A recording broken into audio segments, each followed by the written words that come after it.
Good morning, Facebook, YouTube, and Twitter. This is Rich again, back for your first video blog of the day for Friday, July 17th, 2015, around 5:39 in the morning, Billerica, Massachusetts. It's going to be another nice and sunny day, low humidity, highs close to 80s. Get to enjoy it because unsettled weather and a little bit more humid coming the next few days.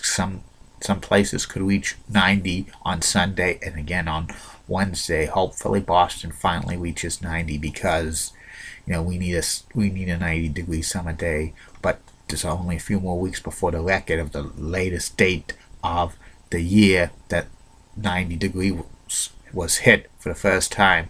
August 6th. Some news to report. The Lowell Spinners beat the Connecticut Tigers by a score of 1-0, and the second half of the Major League Baseball season starts tonight, and Red Sox play against Anaheim. And that's about it on the news. My first video subject of the day is the review of the 1994 WCW pay-per-view Bash at the Beach, which happened in Orlando Arena in Orlando, Florida, which is in Julie Breton country.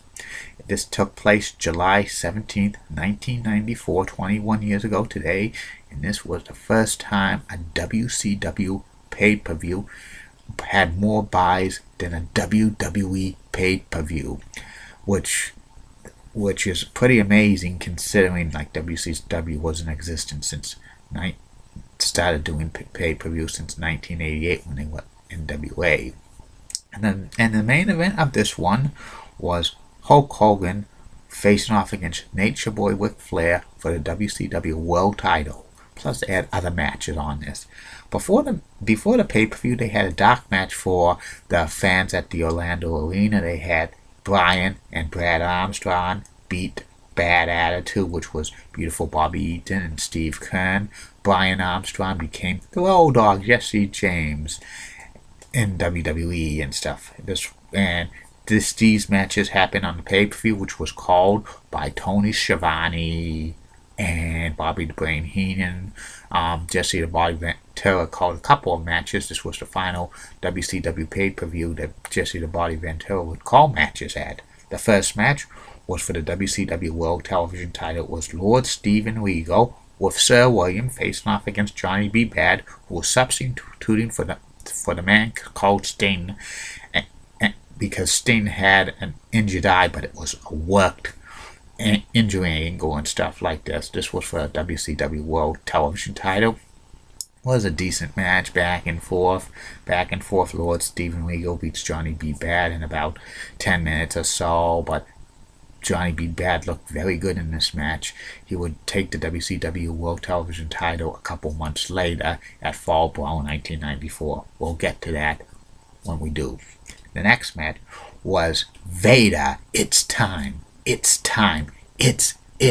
Vader time with 7-time former NWA World Champion Harley Race in his corner, facing off against the Guardian Angel, who used to be the Boss and stuff, but they had to change his gimmick around because the Boss was too similar to the Big Boss Man, and WCW was being threatened by WWE because of the character infringements and stuff, so they had to change it to the Guardian Angel.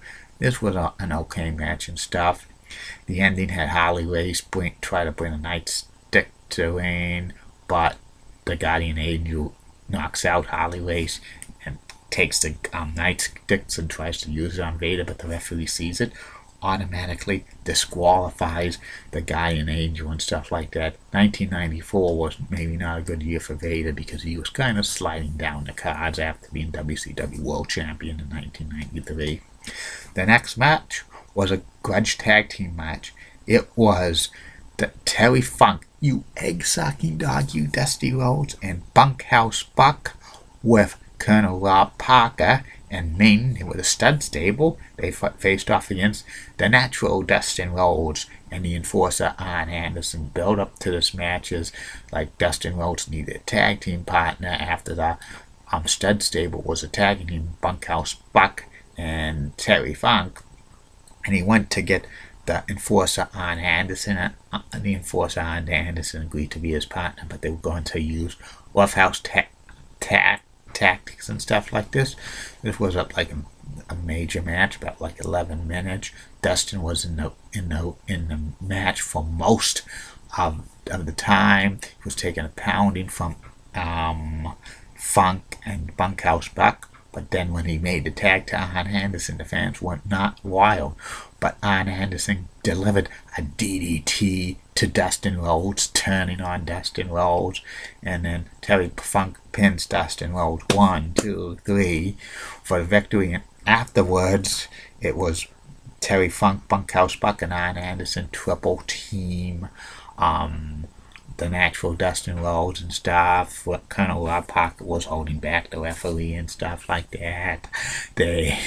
Nobody came down to rescue Dustin Rhodes. Just a several suits and officials come down and stuff like that.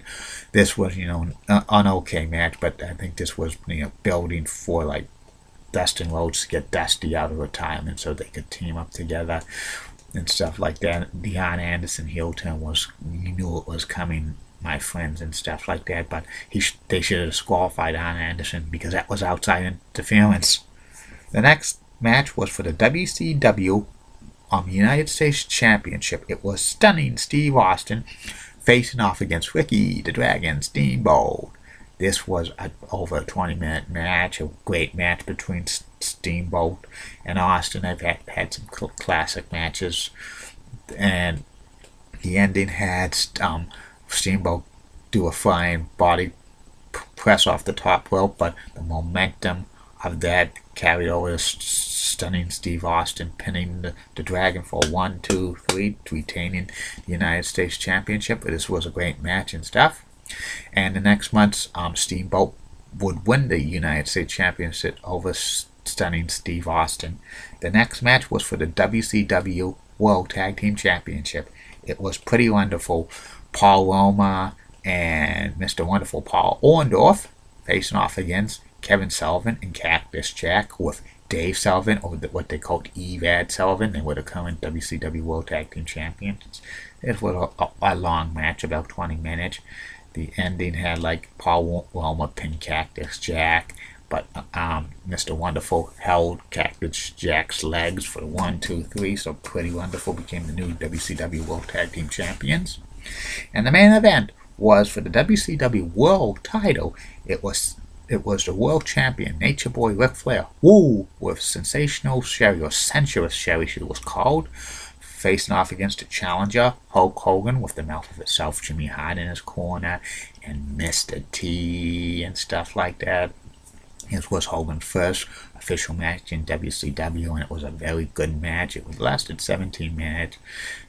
Flair got Hogan in the figure 4, but Hogan kicked out, and then a lot of stuff like this, typical Hogan match, Hulk hulks up and stuff, and then they do the leg drop, Hogan does, Sherry tries to interfere, but Mr. T takes Sherry out, and Hogan delivers it for 1, 2, 3. Hulk Hogan becomes the WCW World Champion, and at the time he was only the third man to win the NWA/WCW and WWE World Championships.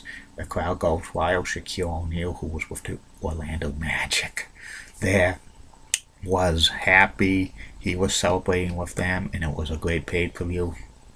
The grade for this WCW pay-per-view, in my opinion, the Bash at the Beach 1994, was an A, because a lot of solid matches and stuff like that, except the Vader Guardian Angel match, which I didn't really care about that much, but this was so solid. And that was also, like I mentioned the first time, that a WCW pay-per-view had more buy rates than a WWE pay-per-view, because the WWE 1994 King of the Ring had bad buy rates, but this one had like WCW Bash at the Beach was pretty good with awesome buy rates, and this was the start of WCW starting to overtake the WWE. Would get there in a couple of years, but it would take time. They would have bumps up along the road and stuff, mainly because the fans eventually got tired of Hulk Hogan in the red and yellow he would eventually go to the NWO and stuff.